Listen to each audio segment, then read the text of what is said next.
Brian Lauder, founder and co-owner of Reno Rennsport. And today we're going to have a topic of economic performance upgrades. Again, we're seeing a great many consumers make the decision to keep their present car instead of purchasing a new one in order to satisfy the desire to fill the gap in what they feel is missing in the present car, or to make it feel like a new car. They often look for reasonable performance enhancements. And Brian, I think you said it best when you said getting a different car, you never know who that car has slept with. And it can take some time to get to know truly what you've purchased, and it often can be disappointing. So taking your present car and doing some improvements on it can really be a good decision and an excellent choice. So Brian, the concept of souping up your present car can have some attraction. What's your take on that? It's true that there's a lot to be said for knowing some of the history on your car, knowing what's been done to it, what hasn't been done to it. Hold that thought for just a second. We do have a caller. Elmer is on the line. Elmer, are you with us? Yeah. And what can we do for you today? Thank you for calling in. Yeah, I have a 2003 Ram 1500 four-wheel drive. Mm-hmm. And I recently had to replace the engine. I just did it last week with an 02, not Dakota, but Durango 5.9 engine. Mm-hmm. And the horsepower difference is about 12 horsepower less on that new engine. How would I regain some of that without having to get into the engine? I already have the cold air intake and the mouse sensor. Oh, okay. Yeah, those are a good start. I mean, getting it to breathe better, that always helps. And that's just bolt-on things. You don't have to change any of the internals in the engine. Don't have to spend a lot of money. Exhaust is good. Exhaust is same thing. Air in, air out. The better it breathes, the more power you're going to get out of it. Okay, what kind of exhaust should I be putting on it? It depends on what you want sound-wise coming out the other end. Sometimes, if you have a more free-flowing exhaust, sometimes it's a little bit louder. If you want it more quiet, there's different exhausts that you can put on that sound. It's a lower tone. It's not as obnoxious, for some people think. But you can do a lot to help it breathe without making it noisy or loud. And just the more free-flowing, the bigger pipes, the better. A different kind of muffler.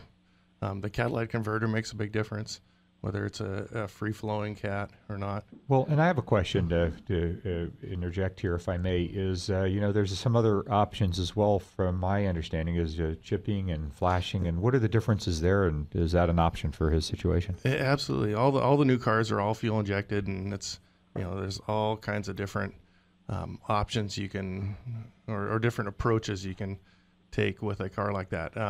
There's some of the cars you can re-chip, some of them you can re-flash the ECUs. What does re-flashing really mean? I mean, you hear it, but you go in, you plug into something, and voila, I've got more power. But what's really going on behind the scenes there? The electronic control unit that controls pretty much everything that goes on in that car has different mapping for different power curves, whether you want the power to come on lower or higher, whether it's more of a performance car or whether it's towing or, all those things. The electronic control unit, the ECU, controls all that. And there's all kinds of inputs from the engine, and it feeds back and controls the injection. It controls, how much fuel, when the spark is, how much advance there is on the spark, all that sort of stuff.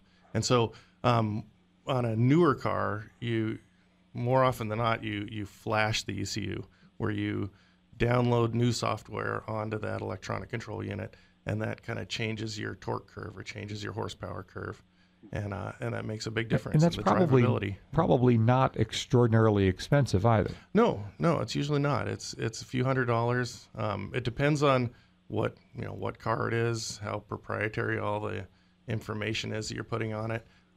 Whether the car is under warranty or not makes a bit of a difference. So you don't want to jeopardize your warranty if it's still under warranty. Excellent point there. And I think a lot of the warranties, and you need to check your specific one, talk about whether or not some of these enhancements are cat back or in front of it, as to whether or not they can invalidate the warranties. It's really, you want to get specific with your vehicle and ask, again, the experts before you actually embark on these types of upgrades to make sure that you're protecting your warranties, or at least willingly giving them up. Elmer, did that answer your questions? Is there anything else there? Yeah, I do have a little extra question on the subject. Please go right ahead. I thought I heard something about flashing before, but I wasn't as familiar with it as right now.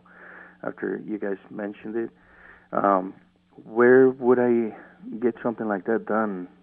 My car is not under warranty by any means. It's an 03, but where would I search for that kind of service?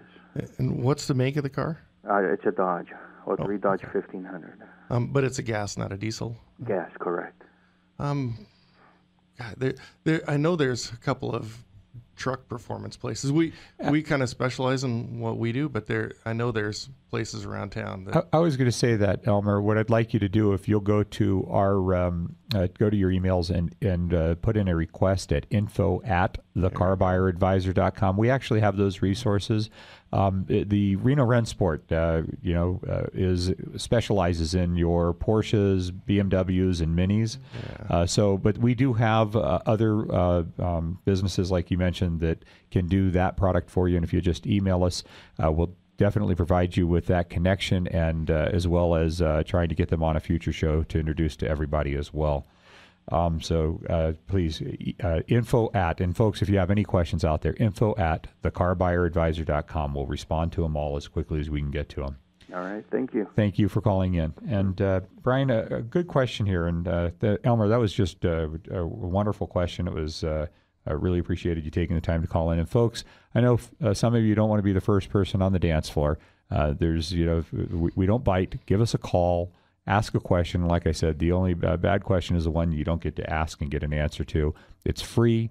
You have experts here, so pick up the phone, 823-1920. And if you miss the opportunity this week, we're going to do it every week at approximately 30 to 40 minutes after the hour. Turbocharger or supercharger? Pros and cons, which do you think is better? That's a tough one. It depends on which car it is and what you're trying to get out of it. As far as a bolt-on performance thing, that's one of the bigger ticket items. You definitely have to change some other things to go along with it to kind of complement that or work with it. Sometimes now, it used to be that turbocharging was kind of the big thing with cars 10 or 15 years ago, and now it's kind of going more towards supercharging if you're going to bolt on some sort of air induction system, which is just forcing air into the engine. The only difference between the two is that the turbos are driven off the exhaust gas, and a supercharger is driven off of a belt off of the engine. And so the supercharger technically takes some power from the engine to drive that compressor, but they're similar ways of doing the same thing. And turbochargers can have some time to take to spool up to get to force that air in the engine too. And so that's why a lot of the newer cars are going towards smaller twin